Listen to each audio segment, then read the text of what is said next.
सोचिए, एक विशाल देश के शासन के नियम बनाना, वो भी धीरे धीरे टुकड़ा टुकड़ा करके, लगभग 200 सालों में। हाँ, और शुरुआत तब हुई जब वो सिर्फ एक ट्रेडिंग कंपनी का मैदान था। बिल्कुल, यही कहानी है भारत के संविधान तक पहुंचने की। तो आज हम इसी सफर को समझने वाले हैं, 1773 से लेकर 1935 तक। जी, देखेंगे कि कैसे छोटे छोटे बदलावों ने हमारे आज के लोकतंत्र की नींव रखी। हाँ, और मकसद ये है कि ये जो ऐतिहासिक कानून हैं, ये सिर्फ फैक्ट्स ना लगें, बल्कि एक कहानी की तरह समझ आएं, याद रहें। बिल्कुल, ये कोई एक दिन की कहानी तो है नहीं। हर नया कानून, हर नया नियम वो पिछले अनुभवों, जरूरतों और कभी-कभी तो बड़ी घटनाओं का सीधा रिएक्शन था। सही कहा, एक तरह से इतिहास की लहरें हैं जिन्होंने आज के किनारे को शक्ल दी है। तो इस कहानी का पहला मोड़ आता है 1773 में रेगुलेटिंग एक्ट के साथ। उस वक्त ऐसा क्या हो रहा था कि लंदन में बैठी ब्रिटिश संसद को सीधे दखल देना पड़ा? क्या कंपनी सिर्फ व्यापार नहीं कर रही थी? देखिए, बात ये थी कि ईस्ट इंडियन कंपनी व्यापार के बहाने भारत में सत्ता चला रही थी, और जहां बेहिसाब ताकत होती है ना, वहां अक्सर भ्रष्टाचार। हाँ, भ्रष्टाचार भी पनपता है। कंपनी के अधिकारी तो अमीर हो रहे थे, पर कंपनी खुद वो आर्थिक संकट में थी। अच्छा। हाँ, और ये खबरें जब लंदन पहुंची तो ब्रिटिश संसद को चिंता हुई, ना सिर्फ कंपनी की हालत पर बल्कि ब्रिटिश प्रतिष्ठा पर भी। मतलब अपनी इज्जत का भी सवाल था। जी, उन्हें लगा कि भाई अब लगाम कसनी जरूरी है, वरना बात हाथ से निकल जाएगी। इसीलिए 1773 का रेगुलेटिंग एक्ट आया। अच्छा, तो ये सिर्फ अंदरूनी गड़बड़ी नहीं थी, तो इस एक्ट ने जमीनी तौर पर क्या बदला? फिर कौन से बड़े कदम उठाए गए? इसमें 3 मुख्य बातें हुई। पहला, बंगाल के गवर्नर को ज्यादा ताकत देकर गवर्नर जनरल ऑफ बंगाल बना दिया गया। अच्छा। वॉरेन हेस्टिंग्स पहले बने। दूसरा, बॉम्बे और मद्रास प्रेसिडेंसीज को कुछ मामलों में बंगाल के अधीन किया गया, मतलब एक सेंट्रल कमांड बनाने की कोशिश। सर एलिजा इम्पे, यानी नियंत्रण कसने की कोशिश। इसे याद रखने का एक तरीका हो सकता है 1773, कंपनी पर कसी लगाम पहली। हाँ, कह सकते। ये वो पहला कदम था जब ब्रिटिश सरकार ने कंपनी के भारतीय मामलों में सीधे तौर पर अपनी भूमिका तय की। पर इसमें कुछ दिक्कतें भी थी। हाँ, बिल्कुल, ये पहला कदम था और इसमें कई उलझनें थी, जैसे गवर्नर जनरल और उसकी काउंसिल के बीच, या फिर गवर्नर जनरल और सुप्रीम कोर्ट के बीच अधिकारों को लेकर टकराव होता रहता था। मतलब साफ नहीं था कि किसकी चलेगी। तो इन उलझनों को सुलझाने के लिए अगला कदम 1784 का पिट्स इंडिया एक्ट। हाँ। क्या उसने इसी प्रॉब्लम को सॉल्व करने की कोशिश की? बिल्कुल। 1773 के एक्ट की कमियों को दूर करना एक बड़ा मकसद था। ब्रिटेन के जो उस वक्त के प्रधानमंत्री थे, विलियम पिट, उनके नाम पर यह एक्ट बना। अच्छा। और इसने एक बहुत महत्वपूर्ण काम किया, कंपनी के कामों का बंटवारा। बंटवारा कैसे? मतलब जो व्यापारिक मामले थे, कमर्शियल अफेयर्स, वो कंपनी के कोर्ट ऑफ डायरेक्टर्स देखते रहे, लेकिन जो राजनीतिक मामले थे, पॉलिटिकल अफेयर्स, उनको देखने के लिए लंदन में एक नई बॉडी बनी, बोर्ड ऑफ कंट्रोल। और इस बोर्ड में ब्रिटिश सरकार के प्रतिनिधि होते थे। यानी एक ही सिस्टम में 2 कंट्रोल सेंटर, एक कंपनी का, एक सरकार का। इसीलिए इसे दोहरी नियंत्रण प्रणाली कहते होंगे। जी हाँ। इसे याद रखने में मदद मिलेगी। पिट ने किया स्प्लिट, सत्ता का बंटवारा, और शायद इसी एक्ट में पहली बार कंपनी के कब्जे वाले भारतीय इलाकों को ऑफिशियली ब्रिटिश अधिकार क्षेत्र कहा गया, ब्रिटिश पोसेशंस इन इंडिया। एकदम सही, ये बहुत महत्वपूर्ण था। इसने भारत पर ब्रिटिश दावे को और पुख्ता कर दिया।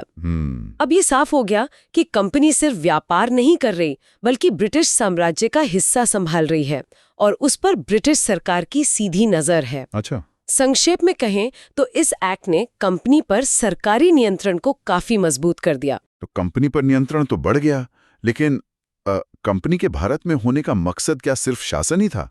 व्यापार का क्या हुआ? क्या यहीं से 1813 के चार्टर एक्ट की भूमिका शुरू होती है? हाँ, सही पकड़ा। अब बहस इस पर होने लगी कि भाई कंपनी का असली काम क्या है। तो 1813 के एक्ट ने इस दिशा में बड़े बदलाव किए। जैसे कि सबसे बड़ा बदलाव ये था कि चाय और चीन के साथ व्यापार को छोड़कर बाकी सभी चीजों पर कंपनी का जो व्यापारिक एकाधिकार था, मोनोपोली, वो खत्म कर दी गई। खत्म। मतलब ये कि अब ब्रिटेन की दूसरी कंपनियां भी भारत के साथ व्यापार कर सकती थी। अच्छा, यानी भारतीय बाजार अब दूसरों के लिए भी खुल गया। और इस एक्ट में शिक्षा और मिशनरियों के लिए भी कुछ था शायद। जी, ईसाई मिशनरियों को भारत आने, धर्म प्रचार करने और अपने स्कूल वगैरह खोलने की इजाजत मिल गई।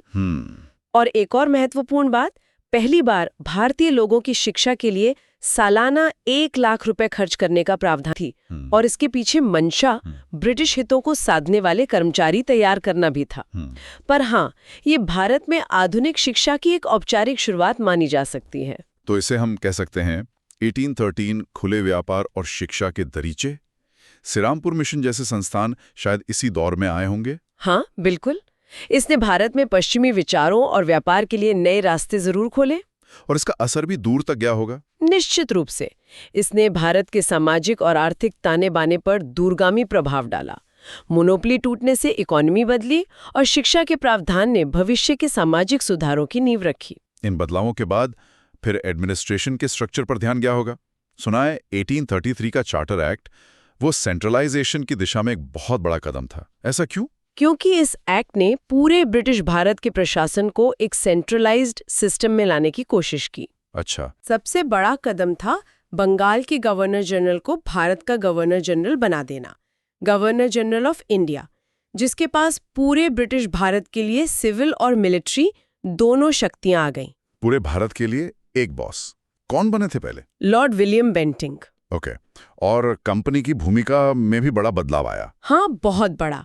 इस एक्ट ने कंपनी की जो व्यापारिक गतिविधियां थीं वो पूरी तरह खत्म कर दी। पूरी तरह? जी। अब ईस्ट इंडिया कंपनी सिर्फ एक प्रशासनिक इकाई रह गई, एडमिनिस्ट्रेटिव बॉडी, जो ब्रिटिश क्राउन की तरफ से भारत का शासन चला रही थी। उसका काम सिर्फ राज करना था, व्यापार नहीं। साथ ही कानूनों को कोडिफाई करने के लिए, व्यवस्थित करने के लिए लॉर्ड मेकाले की अध्यक्षता में एक लॉ कमीशन भी बना और दास प्रथा को खत्म करने का रास्ता भी इसी एक्ट ने साफ किया। मतलब 1833 बन गया इंडिया का एक ही चीफ। कंपनी अब पूरी तरह शासक बन गई। इसने प्रशासन को सेंट्रलाइज जरूर किया, पर कैसे लोकल जरूरतों की अनदेखी नहीं हुई होगी? ये एक वैलिड सवाल है। केंद्रीकरण से एकरूपता तो आई, लेकिन हाँ, स्थानीय विविधता और जरूरतों को समझने में मुश्किलें भी हुईं। खैर, इसी सेंट्रलाइज्ड ढांचे को और प्रभावी बनाने के लिए अगला कदम प्रशासनिक सुधारों का था, जो 1853 के चार्टर एक्ट में दिखा। बिल्कुल। 1853 का एक्ट, इसमें सिविल सेवाओं यानी ब्यूरोक्रेसी को लेके कुछ खास हुआ था। जी हाँ, ये कंपनी के शासनकाल का आखिरी चार्टर एक्ट था और इसमें भविष्य के संकेत थे। पहली बार इंडियन सिविल सर्विसेज ICS में भर्ती के लिए खुली प्रतियोगी परीक्षा ओपन कंपटीशन की शुरुआत हुई। अच्छा। भारतीयों के लिए भी। हाँ। सिद्धांत रूप में ये भारतीयों के लिए भी खुली थी, हालांकि असल में उनके लिए इसमें कामयाब होना बहुत मुश्किल था उस वक्त। समझ गया। और दूसरा अहम काम था गवर्नर जनरल की काउंसिल के जो विधायी यानी लेजिस्लेटिव कानून बनाने वाले काम थे और जो कार्यकारी यानी एग्जीक्यूटिव लागू करने वाले काम थे, उनको अलग करना। अच्छा। एक तरह से भारत में एक छोटी संसद या विधान परिषद की नींव रखी गई। अच्छा, तो आज की सिविल सेवा परीक्षा की जड़ें यहाँ हैं। इसे याद रख सकते हैं। 1853 शुरू हुई बाबुओं की रेस। हाँ, कह सकते हैं। ये एक्ट नौकरशाही और कानून बनाने की प्रक्रिया को आधुनिक बनाने की दिशा में अहम था। और इसने शायद लोकल रिप्रेजेंटेशन की भी शुरुआत की। हाँ, इसने केंद्रीय विधान परिषद में पहली बार स्थानीय प्रतिनिधित्व, लोकल रिप्रेजेंटेशन की भी शुरुआत की। हालांकि ये प्रतिनिधित्व बहुत लिमिटेड था और नॉमिनेटेड था। ये एक्ट इशारा कर रहा था कि भारत में शासन का तरीका बदल रहा है, और ये बदलाव बहुत जल्द 1857 के विद्रोह के रूप में सामने आया। 1857 का महाविद्रोह, जिसने सब कुछ बदल दिया। इसके बाद तो अंग्रेजों को समझ आ गया होगा कि भाई कंपनी के भरोसे भारत को नहीं छोड़ा जा सकता। बिल्कुल। यहीं से क्राउन रूल यानी ताज का शासन शुरू होता है ना? जी। पहला कानून था 1858 का भारत शासन अधिनियम। एकदम। 1857 एक भूचाल जैसा था। ब्रिटिश सरकार को लगा कि कंपनी का शासन अब काफी नहीं है और भारत जैसे विशाल और महत्वपूर्ण उपनिवेश को सीधे अपने हाथ में लेना होगा। तो क्या किया उन्होंने? तो 1858 के एक्ट ने भारत का शासन ईस्ट इंडिया कंपनी से छीनकर सीधे ब्रिटिश क्राउन यानी महारानी विक्टोरिया को सौंप दिया। अच्छा। कंपनी की सत्ता के जो प्रतीक थे, बोर्ड ऑफ कंट्रोल और कोर्ट ऑफ डायरेक्टर्स, वो खत्म कर दिए गए। तो कंपनी पूरी तरह से पिक्चर से बाहर। उनकी जगह कौन सी व्यवस्था है? लंदन में एक नया पद बनाया गया, भारत सचिव, secretary of state for India. ये ब्रिटिश कैबिनेट का मंत्री होता था और भारतीय प्रशासन के लिए सीधे ब्रिटिश संसद को जवाबदेह था। ओह, उसकी मदद के लिए 15 सदस्यों की भारत परिषद इंडिया काउंसिल बनी। और भारत में गवर्नर जनरल का क्या हुआ? भारत में गवर्नर जनरल का पद बना रहा, लेकिन अब उसे वाइसराय भी कहा जाने लगा, जो सीधे क्राउन का प्रतिनिधि था। लॉर्ड कैनिंग पहले वाइसराय बने। तो सत्ता सीधे लंदन शिफ्ट हो गई। इसे याद रख सकते हैं, 57 का घाव गहरा, 58 में आया ताज का पेरा। ये तो ऐसा था जैसे किसी बड़े कॉर्पोरेशन का सरकार ने टेक ओवर कर लिया हो। इसने भारत पर ब्रिटिश कंट्रोल को सेंट्रलाइज्ड और डायरेक्ट बना दिया। हाँ, लेकिन 1857 ने अंग्रेजों को एक और सबक सिखाया था। वो क्या? कि भारतीयों की भावनाओं और जरूरतों को पूरी तरह नजरअंदाज करना कितना खतरनाक हो सकता है। उन्हें लगा कि शासन चलाने के लिए भारतीयों का थोड़ा बहुत सहयोग लेना जरूरी है। शायद इसी सोच का नतीजा था 1861 का भारतीय परिषद अधिनियम। क्या यहीं से भारतीयों को कानून बनाने की प्रक्रिया में शामिल करने की शुरुआत हुई? एक तरह से हाँ, लेकिन बहुत ही लिमिटेड तरीके से। मतलब? 1861 के एक्ट ने वाइसरॉय की विधान परिषद का विस्तार किया और उसमें कुछ गैर सरकारी नॉन ऑफिशियल सदस्यों को नॉमिनेट करने का अधिकार दिया। नॉमिनेट करने का, इलेक्ट करने का नहीं? ने नॉमिनेट। वाइसराय इन पदों पर कुछ प्रभावशाली भारतीयों को मनोनीत कर सकता था। इनकी भूमिका सलाहकारी ज्यादा थी, कोई खास शक्ति नहीं थी इनके पास। पर यह सांकेतिक रूप से महत्वपूर्ण था कि अब भारतीय भी कानून बनाने वाली सभा में बैठ सकते थे। इसे सहयोग की नीति, पॉलिसी ऑफ एसोसिएशन की शुरुआत कहा गया। तो ये था पहला कदम 1861 कानून सभा में भारतीयों की मिली एंट्री, भले ही नाम मात्र की। और इस एक्ट ने वाइसराय को ऑर्डिनेंस जारी करने की ताकत भी दी। जी हाँ, आपात स्थिति में वाइसराय बिना विधान परिषद की सहमति के 6 महीने तक के लिए अध्यादेश यानी ऑर्डिनेंस जारी कर सकता था। और इसने कुछ डिसेंट्रलाइजेशन भी किया। हाँ, इसने बंबई और मद्रास को कुछ कानून बनाने की शक्तियां वापस देकर विकेंद्रीकरण यानी डिसेंट्रलाइजेशन की प्रक्रिया भी शुरू की। इसके बाद प्रतिनिधित्व की मांग और बढ़ी होगी, खासकर इंडियन नेशनल कांग्रेस की स्थापना 1885 के बाद। निश्चित रूप से राष्ट्रवाद की भावना बढ़ रही थी और जो पढ़े लिखे भारतीय थे वो शासन में ज्यादा भागीदारी की मांग कर रहे थे। इसी दबाव का नतीजा था 1892 का भारतीय परिषद अधिनियम। इसमें क्या खास था? क्या भारतीयों को कुछ और अधिकार मिले? हाँ, इसमें केंद्रीय और प्रांतीय विधान परिषदों में गैर सरकारी सदस्यों की संख्या बढ़ाई गई। हालांकि बहुमत अभी भी सरकारी सदस्यों का ही था। अच्छा। एक महत्वपूर्ण बात यह हुई कि गैर सरकारी सीटों के लिए अप्रत्यक्ष चुनाव, इनडायरेक्ट इलेक्शन की व्यवस्था शुरू हुई। हालांकि चुनाव शब्द का खुलकर इस्तेमाल नहीं हुआ, इसे नॉमिनेशन ही कहा गया, जो कुछ बॉडीज की सिफारिश पर होता था। और अधिकार? सदस्यों को बजट पर बहस करने का अधिकार मिला, ये बड़ी बात थी, और वे कार्यपालिका से प्रश्न भी पूछ सकते थे। लेकिन वोट देने का अधिकार नहीं मिला। मतलब 1892 सवाल पूछो पर वोट नहीं। बिल्कुल। सुझाव दे सकते थे पर फैसला अंग्रेजों का ही। प्रतिनिधित्व बढ़ा पर शक्ति नहीं। पृष्ठभूमि में आया 1909 का भारत परिषद अधिनियम, जिसे मार्ले मिंटो सुधार के नाम से जाना जाता है। हाँ, सुना है। ये सुधार बहुत विवादास्पद साबित हुए। जी। विवादास्पद क्यों? क्या इसमें वो पृथक निर्वाचन मंडल वाली बात थी, सेपरेट इलेक्टोरेट? हाँ, यही इसका सबसे विवादास्पद और दूरगामी प्रभाव डालने वाला पहलू था। इस एक्ट ने पहली बार धर्म के आधार पर पृथक निर्वाचन मंडल यानी सेपरेट इलेक्टोरेट की व्यवस्था की, खास तौर पर मुसलमानों के लिए। इसका मतलब क्या था? इसका मतलब था कि मुस्लिम सीटों के लिए केवल मुस्लिम मतदाता ही वोट डाल सकते थे। ओह। लॉर्ड मिंटो, जो उस वक्त वाइसराय थे, ने लॉर्ड मार्ले, भारत सचिव को लिखा भी था कि हम ऐसी चीज बो रहे हैं जिसकी फसल कड़वी होगी। और मकसद? मकसद साफ था, उभरते राष्ट्रवाद को कमजोर करना और फूट डालो राज करो की नीति को आगे बढ़ाना। ओहो, यहीं से वो विभाजन की राजनीति की औपचारिक शुरुआत हुई। इसे याद रखना होगा। 1909 वोटिंग में डाला धर्म का कोण।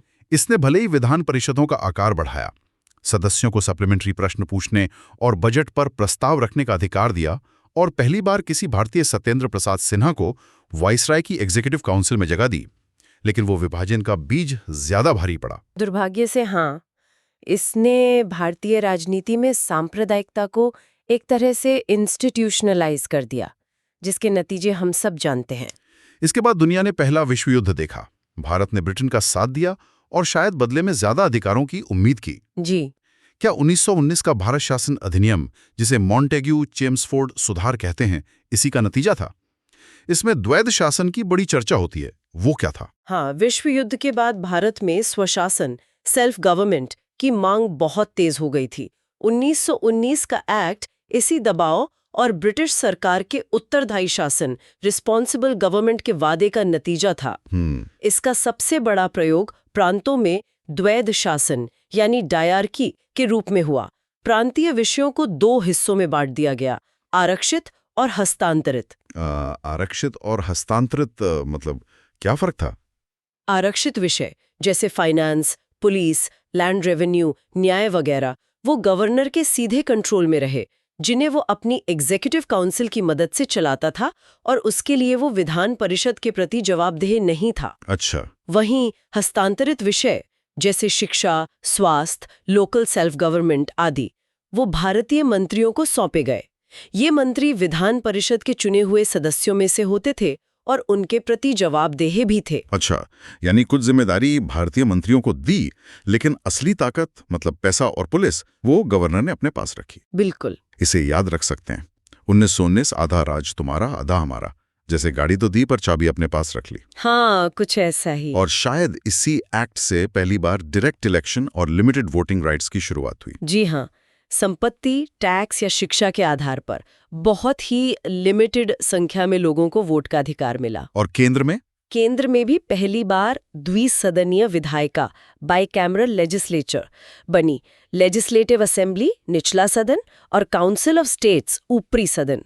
और लंदन में भारत के लिए एक हाई कमिश्नर का पद भी बना। लेकिन ये द्वैध शासन चला नहीं ठीक से। नहीं, ये व्यवस्था बहुत उलझी हुई थी और असफल रही। भारतीय मंत्री बिना फाइनेंस के प्रभावी ढंग से काम नहीं कर पा रहे थे। तो ये प्रयोग भी अधूरा रहा। अब हम आते हैं सबसे बड़े मील के पत्थर पर, 1935 का भारत शासन अधिनियम। कहते हैं ये हमारे आज के संविधान का आधार है। इसमें ऐसा क्या खास था? ये वाकई मील का पत्थर था। बहुत लंबा और डिटेल्ड कानून था, 321 धाराएं और 10 अनुसूचियां। बाप रे। हाँ, ये साइमन कमीशन की रिपोर्ट, नेहरू रिपोर्ट और लंदन में हुए गोलमेज सम्मेलनों की लंबी बहस का नतीजा था। इसने एक अखिल भारतीय संघ, ऑल इंडिया फेडरेशन बनाने का प्रस्ताव रखा। फेडरेशन मतलब केंद्र और राज्य वाला सिस्टम। हाँ, जिसमें ब्रिटिश प्रांत और देसी रियासतें शामिल होती। लेकिन ये संघ तो कभी बन नहीं पाया। हाँ, क्योंकि देसी रियासतों ने इसमें शामिल होने से इनकार कर दिया। लेकिन इस एक्ट का दूसरा बड़ा हिस्सा बहुत महत्वपूर्ण साबित हुआ, प्रांतीय स्वायत्तता। प्रांतीय स्वायत्तता मतलब? इसने प्रांतों में 1919 वाला जो द्वैध शासन था उसे खत्म कर दिया। अच्छा। और पूरी तरह से उत्तरदायी सरकारें, रिस्पॉन्सिबल गवर्नमेंट्स स्थापित की। अच्छा। अब प्रांतीय सरकारें चुने हुए भारतीय मंत्रियों द्वारा चलाई जानी थीं, जो प्रांतीय विधानमंडल के प्रति जवाबदेह थे। 1937 में इसी आधार पर प्रांतीय चुनाव हुए और कई प्रांतों में कांग्रेस की सरकारें बनी भी। ये तो बहुत बड़ा कदम था, यानी प्रांतों को अपना शासन खुद चलाने का अधिकार मिला। और केंद्र के स्तर पर क्या हुआ? शक्तियों का बंटवारा कैसे हुआ? केंद्र में द्वैध शासन लाने का प्रस्ताव था, पर वो भी लागू नहीं हो पाया। केंद्र में द्विसदनीय विधायिका बनी रही। सबसे महत्वपूर्ण बात थी शक्तियों का स्पष्ट बंटवारा। 3 लिस्ट बनाई गई। हाँ, वो फेडरल, प्रोविंशियल और कॉन्करेंट लिस्ट। बिल्कुल। संघीय सूची, फेडरल लिस्ट, जिस पर केंद्र कानून बना सकता था। प्रांतीय सूची, प्रोविंशियल लिस्ट, जिस पर प्रांत, और समवर्ती सूची, कॉन्करेंट लिस्ट। ये व्यवस्था आज भी हमारे संविधान में है। कमाल है। और reserve bank of India, RBI, federal court, ये सब भी इसी एक्ट के तहत? जी। आरबीआई की स्थापना देश की मुद्रा और क्रेडिट सिस्टम को कंट्रोल करने के लिए हुई। 1937 में फेडरल कोर्ट बना, जो बाद में सुप्रीम कोर्ट बना। और हाँ, बर्मा यानी म्यांमार को भी भारत से इसी एक्ट के तहत अलग किया गया। ये अधिनियम सचमुच स्वतंत्र भारत के संविधान का एक खाका, एक ब्लूप्रिंट था। आज हमारे संविधान के बहुत से प्रशासनिक और विधायी प्रावधान इसी से लिए गए हैं। तो इसे याद रखना आसान है। 1935 बना संविधान का बेस। लगभग 75% ढांचा यहीं से आया। हाँ। इसने प्रांतीय स्वायत्तता देकर स्वशासन की दिशा में एक निर्णायक मोड़ दिया। और इसके बाद दूसरा विश्व युद्ध और स्वतंत्रता संग्राम के आखिरी दौर ने हमें 1947 के भारतीय स्वतंत्रता अधिनियम तक पहुंचाया, जिसने ब्रिटिश राज का अंत किया। बिल्कुल। हाँ, उस अधिनियम ने 15 अगस्त 1947 को भारत को स्वतंत्र घोषित किया, देश का विभाजन हुआ, वायसराय का पद खत्म हुआ और संविधान सभा को भारत का संविधान बनाने का पूरा अधिकार मिला। तो ये थी वो लंबी उतार चढ़ाव भरी यात्रा, रेगुलेटिंग एक्ट की पहली लगाम से लेकर प्रांतीय स्वायत्ता और फिर पूर्ण स्वतंत्रता तक। बिल्कुल। हमने देखा कैसे कंपनी पर नियंत्रण से शुरुआत हुई, फिर 1857 के बाद सत्ता सीधे क्राउन के हाथ आई। कैसे भारतीयों की भागीदारी धीरे धीरे बढ़ी, नाम के सदस्यों से लेकर सवाल पूछने, बहस करने और फिर सीमित ही सही वोट देने और सरकार चलाने तक। जी। और 1935 का एक्ट इस सफर का सबसे अहम पड़ाव था, जिसने आजाद भारत के संविधान की जमीन तैयार की। इन कानूनों को जानना सिर्फ पुरानी बातें याद करना नहीं है, ये हमें ये समझने में मदद करता है कि हमारा आज का लोकतंत्र, हमारी संसद, हमारी न्यायपालिका, हमारी नौकरशाही, इन सब की जड़ें कितनी गहरी और कितनी जटिल प्रक्रियाओं से जुड़ी हैं। सही कहा। ये दिखाता है कि अधिकार और आज़ादी किसी एक दिन में नहीं मिले, ये एक लंबे संघर्ष और क्रमिक विकास का नतीजा है। हर वो कानून, हर वो सुधार, चाहे कितना भी छोटा या अधूरा लगा हो, उसने भारत को अपने भाग्य का फैसला खुद करने के थोड़ा और करीब पहुंचाया। बिल्कुल। आज जब हम अपनी शासन प्रणाली और अपने अधिकारों को देखते हैं, तो क्या हम उन ऐतिहासिक समझौतों, संघर्षों और यहाँ तक कि विभाजनों की गूंज महसूस कर सकते हैं जो इस 200 साल की यात्रा का हिस्सा रहे? इस पर जरूर सोचिएगा। हाँ, और आज आपने जो समझा वो आपके देश के वर्तमान को और गहराई से जानने में मददगार होगा। सीखते रहिए, क्योंकि ज्ञान हमें सचमुच सशक्त बनाता है।